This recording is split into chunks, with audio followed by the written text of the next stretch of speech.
Well, we're excited about the season. Obviously, our guys have been working their tails off in off season to get where we are. Um, we had a good season last year. Just to touch on that just a minute, going to our first bowl game, that was a big deal for us. Um, but our guys want to achieve more. They want to go win a bowl game and they want to win a conference championship. And that's our two goals. It's always been that way. And we have some great leadership on this football team, probably the best we've had.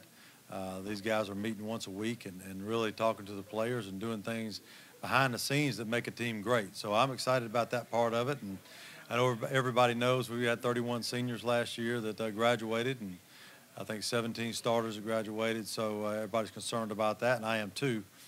But if you would look in that locker room and be around the guys I've been around and be on the practice field with them, maybe we'll surprise some people this fall. So with that, I'll open it up to questions.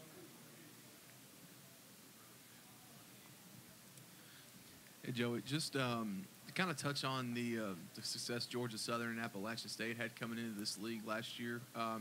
You kind of being in their shoes before, being the new kid on the block, and obviously you've built something here at South Alabama. But to see those two programs come in and have success like that, how impressive was that in your mind? Well, very impressive. And when you're a football coach, you understand when Georgia Southern plays for national championships, and they've won some, and been in semifinals, and Appalachian State, I think, has won 3 or 4 of them, national championships, and beat Michigan and done some things like that. They understand how to play the game. They know how to do things the right way. So they've always had really good athletes. So when you know how to win, no matter what level, it helps you. So it was no surprise that they would do that well. Our situation was probably a little different. We started from nothing, kind of had to build our own tradition. But we're trying to get there, and we're trying to do some great things in this league, and it's very important to us that we do, if we do all our things the right way, that we can take care of that. Who are some of these UAB transfers? I know you got a lot of them. That you think you can make a good impact for your team this year? Yeah, it's about the UAB transfers. Yeah, we've got several. I think starting on the offensive line, Cam Blankenship came. I think he'll start for us at right guard. Very good football player, tough, athletic. We've got Cody Clements, who's got a chance to be starting quarterback. I feel real good about him. DJ Benson's another one that's doing really well at the slot receiver. Probably start there. Gerald Everett is tight end that's doing extremely well. A lot like Wes Saxton, a very athletic tight end. And so we feel good about him. And so I guess I could go on and on and on, but those are some of the guys that have really shown that they can play the game. And the great thing is they've been able to take our system, Coach Vincent, when he left South, went to UAB and basically took the same system with a few tweaks here and there. Coming back, now those guys had no learning curve with terminologies.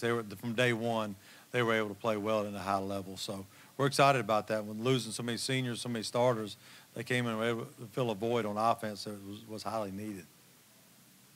Coach, you had all those seniors last year. Does that put even a little bit more pressure on this year's senior guys? They have to sort of be thrown into a leadership spot. They do, and and I think they've stepped up well in that regard. I really do. I've been extremely impressed, like I said earlier, about their ability to lead.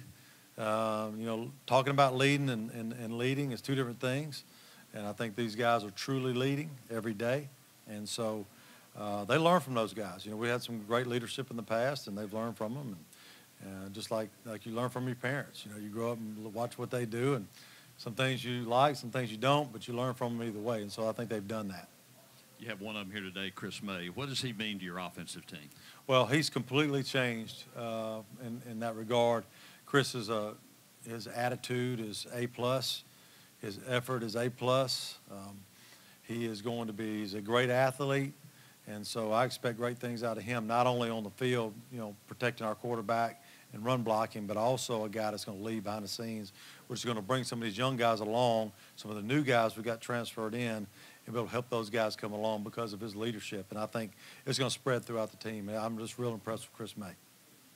Coach Jones, team's first bowl game last year in Montgomery. Talk about that experience and what your team gained from that game there in Montgomery. Well, every time I think about coming out on the field for that game, it's probably one of the most emotional moments I've ever been involved in. To see our players on the field that have fought to get there all those years, and to look up in the stands and see all of our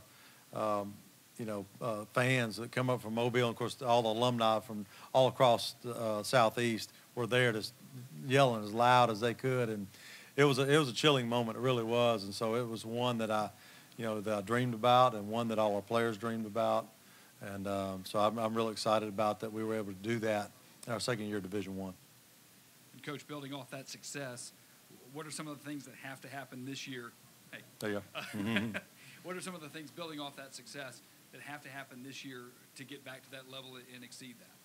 Well, I think we've got to get our inexperienced players some experience, and we got to do a great job in practice of trying to create that. I know sometimes you can't create that, for those guys in a practice situation, but they got to get in games and play, and they got to get in there and learn what it's all about. And that's what goes back to that leadership role that we talked about with our seniors, is getting those guys to understand, what it takes on the field, and how to handle a situation when we're going and traveling to Nebraska. How do we handle that situation?